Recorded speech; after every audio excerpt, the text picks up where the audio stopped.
Hello guys, welcome back to my channel. फिर से मैं आपके सामने एक नया वीडियो लेके नया टॉपिक लेके आपके सामने आई हूँ। जो टॉपिक मैं आपके सामने आज मैं प्रेजेंट करने वाली हूँ वो है कैनिंग। कैनिंग के बारे में मैं बताने वाली हूँ। ये एक बहुत ही ज़्यादा इम्पॉर्टेंट टॉपिक है माइक्रोबायोलॉजी से रिलेटेड, और CSIR नेट में भी इसका क्वेश्चन कुछ कुछ जगह पूछा गया है। तो उसके अकॉर्डिंग मैंने ये कुछ नोट्स बनाए हैं, कुछ PPT शेयर कर रही हूँ और इसी पे मैंने वीडियो बनाया है। तो देखते हैं, चलते हैं आगे इस वीडियो पे क्या क्या मैंने इंक्लूड किया है इस टॉपिक में। तो सबसे पहले कैनिंग क्या होता है। जितने भी हम लोग कैंड फूड देखते हैं, कैन का मतलब है जो टिन वाले हम लोग कैन देखते हैं, या फिर प्लास्टिक में जो भी प्लास्टिक पाउच में जो भी फूड मटेरियल जो रहते हैं, ये सारे चीज़ को हम लोग कैनिंग प्रोसेस कहते हैं। कैनिंग करना क्यों ज़रूरी है? क्योंकि कैनिंग जो है ना वो प्रिजर्व करता है फूड को और उसकी सेल्फ लाइफ को बढ़ा देता है। जो फूड 1 साल तक ख़राब नहीं होता, वो लंबे टाइम, मतलब जो फूड, ऐसे फूड जो कि 1 साल तक ही उसकी सेल्फ लाइफ रहती है, उसको बढ़ाकर वो 4 से 5 साल तक उसकी सेल्फ लाइफ को इन्हेंस कर देता है।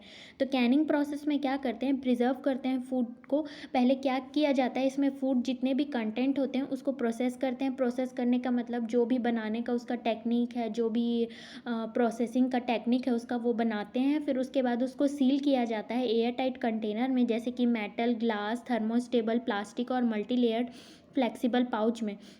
यहाँ पे हीटिंग जो है इसका बेसिक प्रिंसिपल है, ताकि हम लोग डिस्ट्रॉय कर सके माइक्रो ऑर्गेनिज्म को, और परमानेंट सीलिंग करते हैं ताकि हम लोग रिकंटामिनेशन से प्रिवेंट कर सके।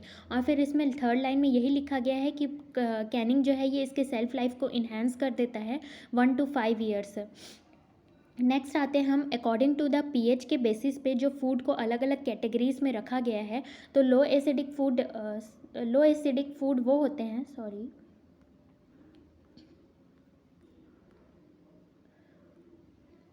लो एसिडिक फूड वो फूड होते हैं जिनका पीएच 5 to 6.8 पे आता है। और इसमें ऐसे फूड आते हैं जैसे कि meat, fish, poultry, dairy product, जितने भी आते हैं ये सारे लो एसिडिक फूड होते हैं। मतलब इसमें एसिडिक कंटेंट कम होता है, ये कम एसिडिक होता है। नेक्स्ट आते हैं एसिडिक फूड। एसिडिक फूड में जो पीएच होता है 4.5 to 3.7 होता है। और इसका जो यहाँ पे जो एग्जाम्पल है, फ्रूट्स जैसे कि पियर, ऑरेंजेस हो गए, एप्रिकॉट्स हो गए, टोमेटोस हो गए, ये सारे फूड जो है एसिडिक फूड में आते हैं। हाई एसिडिक फूड में जो सबसे ज़्यादा एसिडिक कंटेंट करके रखता है उसका पीएच सबसे कम होता है, जैसे कि 3.7 to 2.3। और ऐसे फूड प्रोडक्ट है जैसे कि पिकल, जैम, जेलीज, ये सारे जो हैं ये हाई एसिडिक फूड प्रोडक्ट्स हैं। नेक्स्ट आते हैं हम लोग फूड स्पॉइलेज पे। तो फूड स्पॉइलेज किसको कहते हैं? फूड स्पॉइलेज को डिफाइन किया गया है कि उसका ख़राब होना, डीके या ख़राब होना, या फिर अनडिज़ायरेबल डिकम्पोजिशन हो जाना, एक्सेसिव ग्रोथ, बहुत ज़्यादा ग्रोथ होने के कारण माइक्रो ऑर्गेनिजम्स का, या फिर किसी फिजिकल और केमिकल चेंजेस के कारण, फिजिकल जैसे कि क्या बोलते हैं, टेम्परेचर, पीएच, इसमें चेंजेस होने के कारण, और केमिकल, उसके केमिकल प्रॉपर्टीज़ में चेंज होने के कारण, ये जो है इसके कारण फूड स्पॉइलेज जो है कॉज होता है। और ये जो फूड स्पॉइलेज जो कॉज हुआ है वो अनफिट रहता है ह्यूमन के कंज्यूम करने के लिए, मतलब वहाँ पे वो ह्यूमन जो है वो कंज्यूम नहीं कर सकता है इस फूड को। नेक्स्ट आते हैं अब spoilage of canned food. Spoilage of canned food, जो स्पॉइलेज केन फूड में देखा गया है वो बहुत ही यूनिक तरीके का होता है। यूनिक तरीके का कैसे? क्योंकि इसमें हमको जनरली रस्टिंग दिखाई देगा कैन्स के सरफेस में, फूड में भी ब्लैक कलर का प्रेसिपिटेट दिखाई देगा, डेंट पड़ जाएगा, जो कैन है वो फट जाएगा, बर्स्ट हो जाएगा, गैस का फॉर्मेशन होने लगेगा। यहाँ पे 3 तरीके की स्पॉइलेज होते हैं, माइक्रोबियल, केमिकल और फिजिकल स्पॉइलेज। मैं जो यहाँ पे डिस्कस करने वाली हूँ वो माइक्रोबियल स्पॉइलेज को डिस्कस करने वाली हूँ। नेक्स्ट आते हैं हम कॉज ऑफ स्पॉइलेज। स्पॉइलेज किसके कारण कॉज होता है केन्ड फूड में? तो सबसे पहले स्पोर्स का सर्वाइवल हो जाता है। किसके स्पोर्स का? थर्मोफिलिक बैक्टीरिया के, क्योंकि हम लोग वहाँ पे अच्छे तरीके से उसको हीट नहीं प्रोवाइड किए हैं उस केन्ड फूड को, इसलिए वहाँ पे थर्मोफिलिक बैक्टीरिया का जो स्पोर्स है वो सर्वाइव कर लिया। दूसरा ये कि वहाँ पे जर्मिनेशन होने लगेगा और ग्रोथ होने लगेगा थर्मोफिलिक बैक्टीरिया का। क्यों? क्योंकि जब हमने हीटिंग का प्रोसेस किया उसके बाद हम लोग जो वो केन्ड फूड जो हम लोग रखे हैं हीट करके, उसको हम लोग अच्छे तरीके से प्रॉपर ठंडा नहीं किए या फिर इम्प्रॉपर टेम्परेचर स्टोरेज में रख दिए, उसके कारण यहाँ पे ये थर्मोफिलिक बैक्टीरिया का ग्रोथ होगा। थर्ड सबसे कॉमन है, सबसे कॉमन ये आप लोग भी देखे होंगे कहीं ना कहीं, तो लीकेज होने के कारण कंटेनर में, उसके कारण भी यहाँ पे माइक्रो ऑर्गेनिज्म जो है एंटर कर लेते हैं कैंस के अंदर और स्पॉइलेज कॉज करते हैं। ये तो हुआ कॉज ऑफ स्पॉइलेज। देन मैंने बोला था कि मैं यहाँ पे माइक्रोबियल स्पॉइलेज को डिस्कस करने वाली हूँ। तो यहाँ पे टाइप है biological spoilage of canned food का। मेनली दो टाइप में डिवाइड है ये, spoilage by thermophilic bacteria and spoilage by mesophilic. लेकिन ये दोनों टाइप्स भी देखा गया है, मतलब नॉन स्पोर फॉर्मिंग बैक्टीरिया के कारण भी स्पॉइलेज कॉज होता है और ईस्ट और मोल्ड के कारण। तो इसके अंदर के जो कंटेंट है वो मैं आपको आगे बताऊँगी और फिर चलते हैं आगे, देखते हैं। फर्स्ट है सबसे पहले थर्मोफिलिक स्पोर फॉर्मिंग बैक्टीरिया में फ्लैट सोर। फ्लैट सोर कहने का मतलब ही है, सोर का मतलब खट्टापन। तो यहाँ पे फूड में खट्टापन आ जाता है। तो ये जनरली कौन से फूड में देखा गया है? लो एसिडिक फूड में और एसिडिक फूड में। लो एसिडिक फूड में ये जो एग्जाम्पल है पीस एंड कॉर्न, और एसिडिक फूड में टोमेटोज और टोमेटो जूस। और यहाँ पे जो ऑर्गेनिज्म इन्वॉल्व होते हैं जो कि खट्टापन लेके आते हैं फूड में, वो है बेसिलस। और बेसिलस स्पीसीज़ के ऑर्गेनिज्म जितने भी होते हैं, बेसिलस कोएगुलेंस, बेसिलस स्टीरोथर्मोफिलस। और यहाँ पे सोर का मतलब तो मैंने बता दिया कि खट्टापन आ जाना। तो यहाँ पे खट्टापन क्यों आ जाता है? फूड में एसिड का फॉर्मेशन होने लगता है, इसलिए कोई भी गैस फॉर्मेशन नहीं होगा, स्वेलिंग ऑफ कैन नहीं होगा। सोर्स जो होता है ये यूजुअली प्लांट का इक्विपमेंट होता है, शुगर, स्टार्च, और इसको कल्चर मेथड से डिटेक्ट किया जा सकता है। कल्चर मेथड मतलब माइक्रोस्कोपिक स्टेनिंग करके हम लोग पता लगा सकते हैं कि कौन सा ऑर्गेनिज्म जो है यहाँ पे मतलब, या फिर कोई भी केमिकल टेस्ट लगा के पता कर सकते हैं कि हम यहाँ पे कौन सा ऑर्गेनिज्म जो है स्पॉइलेज कॉज किया। नेक्स्ट ये देखिए, ये जो फ्लैट सोर के कारण जो स्पॉइलेज कॉज हो रहा है वो इस टाइप का दिखता है, जो बेसिलस स्पीसीज जो यहाँ पे कॉज करते हैं यहाँ पे स्पॉइलेज फूड में। तो ये देखिए यहाँ पर दिखाया गया है।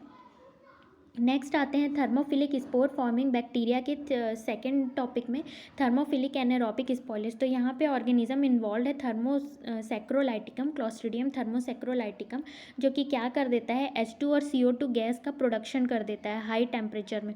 क्योंकि कैन के अंदर क्या होता है कि ये कैन है उसमें बहुत ज़्यादा हाई टेम्परेचर है।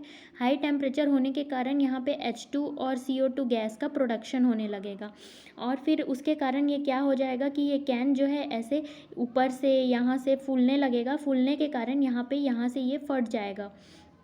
फिर उसके बाद ये देखा गया है medium acid can food product में, इसमें सोर फर्मेंटेशन, यहाँ पे भी खट्टापन आ जाता है फूड में, और ब्यूटारिक और चीज़ी ओडोर दे देता है। नेक्स्ट हम आते हैं, इस टाइप का ये जो है स्वेलिंग ऑफ कैन दिखाई देता है, और देखिए यहाँ से ये फट भी गया है, बर्स्ट हो गया है। नेक्स्ट हम आते हैं थर्मोफिलिक एनारोबिक सल्फाइड स्पॉइलेज में। ये अभी तक थर्मोफिलिक स्पॉइलेज ही चल रहा है, तो अभी मीज़ोफिलिक स्टार्ट नहीं किए हैं। तो इसमें थर्मोफिलिक एनारोबिक सल्फाइड में क्या होगा, सल्फाइड बोल दिया मतलब यहाँ पे आयरन सल्फाइड बनने लगेगा, जैसे कि यहाँ पे लिखा है प्रेसिपिटेट बनने लगेगा, जो कि फूड में ब्लैक कलर दे देगा। आयरन वॉल में, इनर वॉल में कैन के ब्लैक कलर दे देगा। यहाँ पे कोई भी स्वेलिंग नहीं होगा, H2S गैस का प्रोडक्शन होगा, लेकिन यहाँ पे रोटन एग जैसे सड़े हुए अंडे जैसे ओडोर आने लगेगा। H2S प्रोड्यूस क्यों होगा? क्योंकि यहाँ जो ऑर्गेनिज्म है ना वो लिक्विड में डिज़ोल्व हो जाते हैं और टीन के साथ रिएक्ट कर देते हैं, इसलिए यहाँ पे जो ऑर्गेनिज्म इन्वॉल्व है वो है डाइसल्फोटो मैक्यूलम निग्रिफिकेंस। ये जो ऑर्गेनिज्म है ये इन्वॉल्व होता है, इसको देखा गया है लो एसिडिक केन्ड फूड में, पियर्स, कॉर्न में, एक्सेट्रा। नेक्स्ट अब हम इस टाइप का ये दिखाई देता है, जैसे कि आयरन प्रेसिपिटेट, सल्फाइड प्रेसिपिटेट होने के कारण ये देखिए यहाँ पे फूड प्रोडक्ट में पूरा ब्लैक कलर का हो गया है, और इसकी इनर वॉल में, टिन के यहाँ पे भी, सरफेस में भी। नेक्स्ट अब हम आते हैं मीज़ोफिलिक, यहाँ से स्टार्ट होता है। तो मीज़ोफिलिक में सबसे पहले है मीज़ोफिलिक क्लॉस्ट्रीडियम स्पीसीज़। मीज़ोफिलिक क्लॉस्ट्रीडियम में यहाँ पे दो टाइप के ऑर्गेनिज्म का नाम दिया गया है, क्लॉस्ट्रीडियम ब्यूटारिकम एंड क्लॉस्ट्रीडियम पास्चुरिनम। क्लॉस्ट्रीडियम के जितने भी और भी स्पीसीज़ होते हैं यहाँ पे क्या होते हैं, रिस्पॉन्सिबल होते हैं स्पॉइलेज कॉज करने के लिए।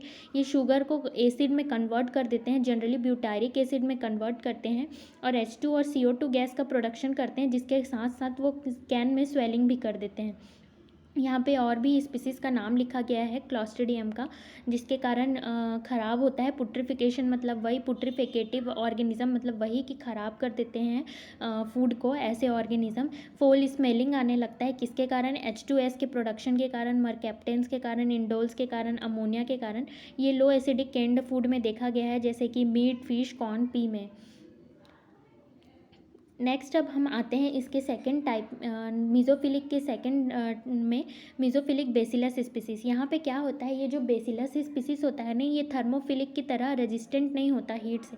मतलब थर्मोफिलिक जो बैक्टीरिया होते हैं वो हीट लविंग होते हैं, मतलब वो हीट में भी सर्वाइव कर लेते हैं, लेकिन ये हीट रेजिस्टेंट नहीं होते।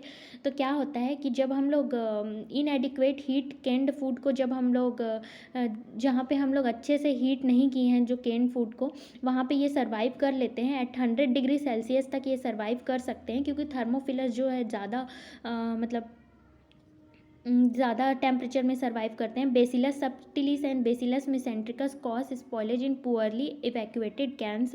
यहाँ पे sea food, meats, evaporated milk, ये सारे एग्जाम्पल हैं। ये जो है ये ऑर्गेनिज्म यहाँ पे इन्वॉल्व होता है स्पॉयलेज कॉज करने के लिए, और कंटेनर में अगर लीकेज भी है तो उसके कारण भी फूड जो है स्पॉयल होता है। ये हो गया मीज़ोफिलिक। अब नेक्स्ट हम आते हैं नॉन स्पोर फॉर्मिंग बैक्टीरिया के कारण। नॉन स्पोर फॉर्मिंग बैक्टीरिया जो है कैंस में कैसे स्पॉयलेज कॉज करते हैं, जब हम लोग अच्छे से हीट ट्रीटमेंट नहीं दें उसके प्रोसेसिंग के टाइम पे, जब कैन का प्रोसेसिंग किया जाता है, लीकेज हो जाता है कैन में। थर्मोड्यूरिक नॉन स्पोर फॉर्मिंग बैक्टीरिया जो है वो भी माइल्ड हीट ट्रीटमेंट के कारण सर्वाइव कर लेते हैं। एंट्रोकोकस, माइक्रोबैक्टीरियम, ये सारे ऑर्गेनिज्म के नाम जो हैं ये यहाँ पे सर्वाइव करते हैं। एसिड फॉर्मिंग बैक्टीरिया भी यहाँ पे सर्वाइव करने लगते हैं, रिलीज़ करते हैं CO2 गैस, स्वेल कर देते हैं, स्वेलिंग कर देते हैं कैन में। ये सब कुछ होता है जो कि कॉमनली सभी में दिखाई देता है।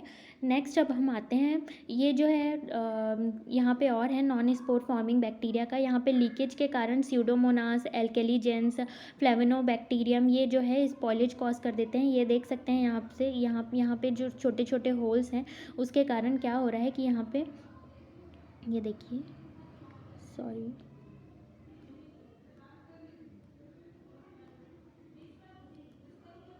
ये देखिए यहाँ पे होल्स है, उसके कारण यहाँ से लीक हो रहा है ये, और जिसके कारण यहाँ पे स्पॉयलेज कॉज हो रहा है, माइक्रो ऑर्गेनिज्म एंटर कर रहे हैं। नेक्स्ट है ईस्ट और मोल्ड के कारण स्पॉयलेज कॉज होना। तो मोल्ड और ईस्ट के कारण क्यों होता है, यहाँ पे भी वही कि लीकेज के कारण, रिकंटामिनेशन, पुअर इवैक्यूएशन, अंडर प्रोसेसिंग, अच्छे से प्रोसेस नहीं किया गया हो फूड को, ये सारी चीज़ों के कारण स्पॉयलेज जो है कॉज होता है। ये किस में होता है? जेलीस में, fruit juices, syrup, sweetened condensed milk में। कैन में स्वेलिंग हो जाती है, CO2 प्रोडक्शन हो जाता है। और ये देखा गया है पिकल्ड मीट, जैसे जो मोल्ड और